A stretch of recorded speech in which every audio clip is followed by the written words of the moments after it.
All right. AJ, can you hear us? I got you. You hear me? We have you. Perfect. All right. Thanks for hanging with us there for a minute.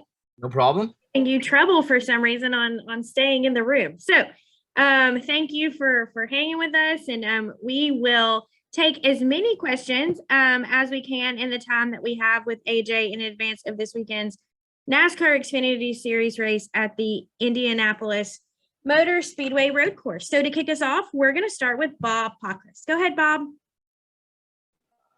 Yeah, AJ, of all the courses that you've run this year, which is the most comparable to Yeah, Bob, I think I would say that's a good question. Indy's in its own right a bit different. You know, I would say probably a bit like Road America, a lot of long straightaways, hard break zones, things like that. So, you know, overall, kind of trying to use some of the same notes from Road America as we are going into Indy and trying to. I liked our setups there, so both the Cup and Xfinity race. So I think that's probably the most comparable to really work on and base it off of that and see if that's hopefully close in practice. Obviously, the Xfinity race, we have last year's notes as well, so that'll help a lot. And if there's any advice that you give other drivers who say, well, I've raced the oval there, now I'm going to the road course, what's the biggest thing I need to know? What would you tell them? I don't talk to the other drivers, so it makes it easy, Bob. Okay, thanks. All right, we're going to take our next question from Doug Rice. Go ahead, Doug. Thank you very much. Hey, AJ. I'm curious. I know the race was held after you guys raced. Did you get a chance to watch the IndyCar race on the street course at Nashville? And if so, what were your thoughts on that? And could you ever see that being applied to NASCAR going forward? Yeah, I did. I recorded. I was able to watch the Nashville race. I thought it was chaotic. It looked really cool. Packed house. And that's what, back when I raced Champ Car, that's what we were doing a lot of, was street course racing, trying to bring it to the fans. At that point, Champ Car and IRL were split. So we knew the best way as a series to get a lot of fans out to the racetrack was basically bring it to them, bring it right where they live, right where they're staying. Maybe some of them had never even seen what an Indy car or Champ Car was. So I thought the race was pretty cool. Obviously there was some chaos in it. The way pit lane was set up definitely caused some controversy. Definitely narrow in certain sections.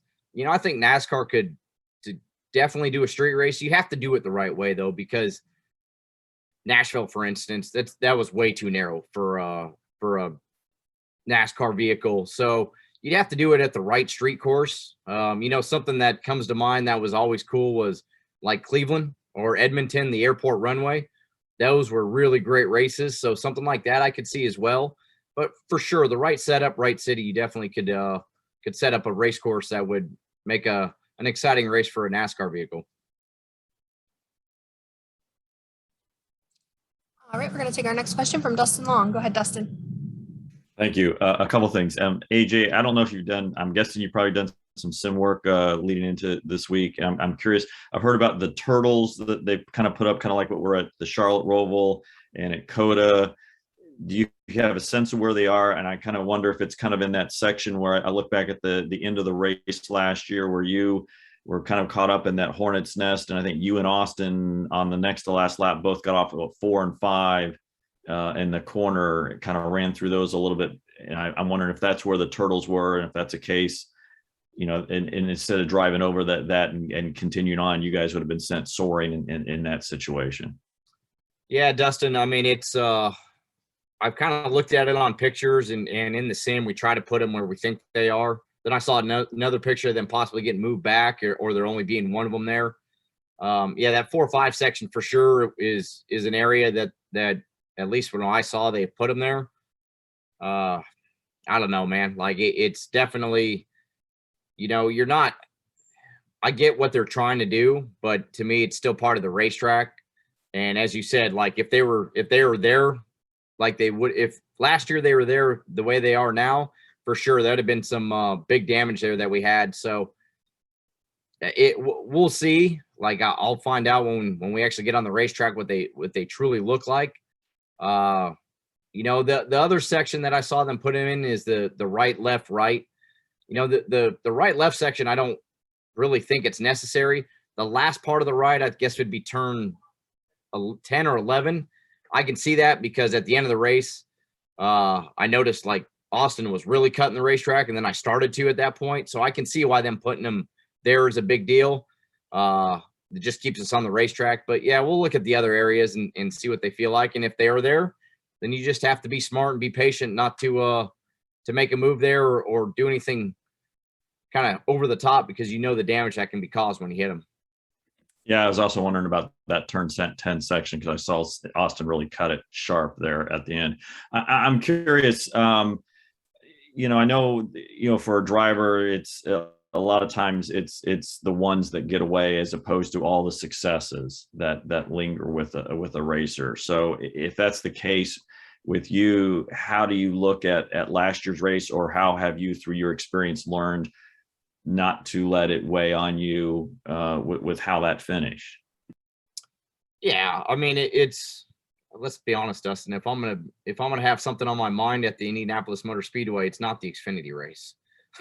I mean, it's, you know, it's when you're leading the Indy 500, your seatbelts come undone. You know, that'd weigh on me more if I let that. But at the end of the day, you know, it'd have been awesome to win at any race. It's awesome to win at Indy. Like, I mean, it's the prestige of the racetrack. It's the same thing at Daytona, right? Pulling into victory lane, whether it's in the Xfinity race, the 500, the Rolex 24. I mean, you've accomplished something.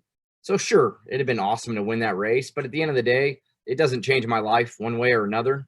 It'd have been a cool trophy to have and some good memories, but that's why we come back this year. You try to make the memories. So like, I'm already crazy. So I would really drive myself crazy if I let that stuff really bother me about, you know, what could have been at certain races. And you can't go back and change the past. You just go and learn from it. And because of that, I think we'll be better this year, and hopefully we get the job done. And you referenced, you know, a win is meaningful regardless. Certainly, everybody's got different opinions. Some drivers say Indy doesn't mean as much because it's not on the oval. It's not the history of the oval, although obviously F1's raced on that course and Schumacher won several times.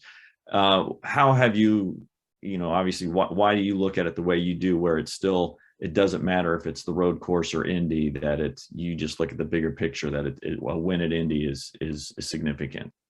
Because there's certain places that if you just say the name of the racetrack, the generic fan, or maybe not even a fan of motorsports, they know what that place is.